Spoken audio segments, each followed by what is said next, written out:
Todd, you've got a team that hasn't won at home since February 11th. Thanks for the reminder.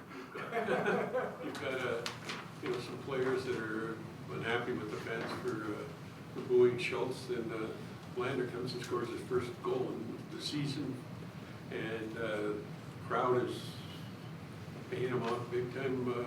Can you just chew on all of that in this situation? Well, there's a lot of pieces there. I got to review your question. So let's go back to the not winning here in a while. Obviously, the homestand. I think we beat Toronto, and then after that, things didn't go real well for us, and we were really disappointed with the input into the games. Our last 9 periods has been different, and that's a reflection on them deciding that their effort level and their commitment level wasn't good enough. And give them credit for responding. Kind of throwing that word out about being scrappy and dog on a bone and relentless, using those adjectives to try and describe our team moving forward and how we're going to have to play, and we're seeing more of that over the last few nights. So that part of it's taken care of. The fan reaction to individual players, they come and they deserve to express themselves. They earn that opportunity when they pay for the seat and they can come in, and it's our job, the entire organization's job, just not one individual, to impress them enough to get them excited. I didn't hear anybody booing tonight, and we were actually losing at 1-0 because we gave them an honest effort. And if individual players are coming to the defense of teammates or former teammates, that's also a feather in their cap. They're trying to deflect some of that pressure on individuals. It's hard to play in that type of situation, but we put ourselves there. If we adopt that scrappy mentality, that dog on a bone mentality from now till the end of the season, we won't have to worry about that. I'm not sure how many games we'll win. That'll be the goal, but the input into it will be much better. What was the last part of your question? Well, just the way they paid off Lander after 64 games. Well, I can tell you what, the same guys that were trying to protect teammates from the booing and that type of stuff, they were the first ones there tapping him. Our bench was truly, truly excited for him. Anton's a great kid. There's nobody that wanted him to score more than the 20 guys that had the uniform on tonight and the guys, meeting the team as they were coming off. We're all happy for him.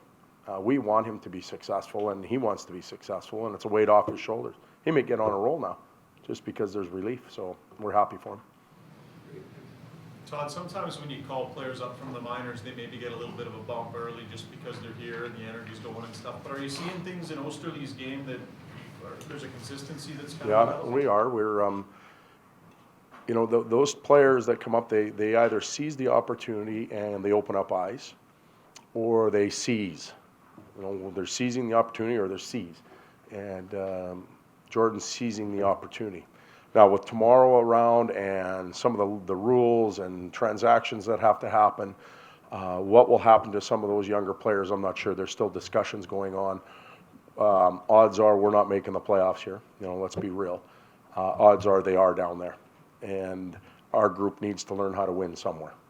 And I'd be promoting the fact that some of our players here can help that team down there win and learn how to win.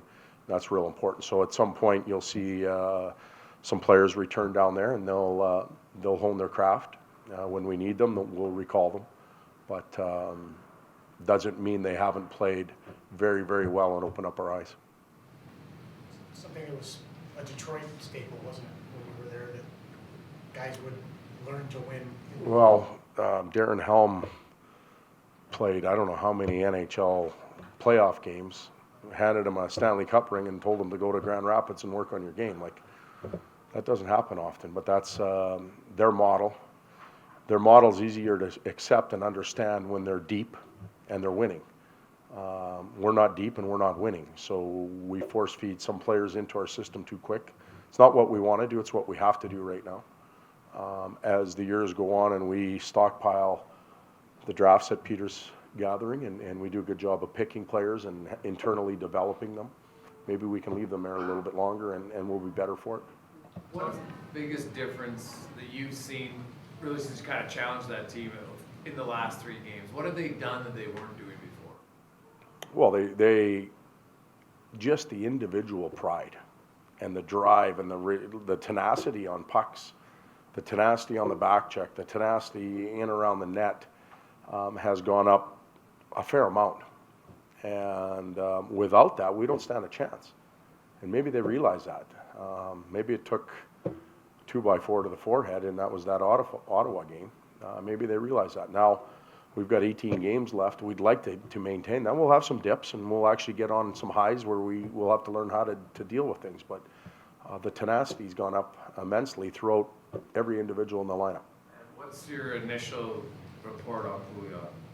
I think we're going to lose Pooh for a little while. He's got an upper body injury, and I haven't been given a time frame, but I believe it's a shoulder injury, and we said we'd let you know if it was going to be more than day to day, and it's more than day to day. So we've likely lost him for a little while. Good night.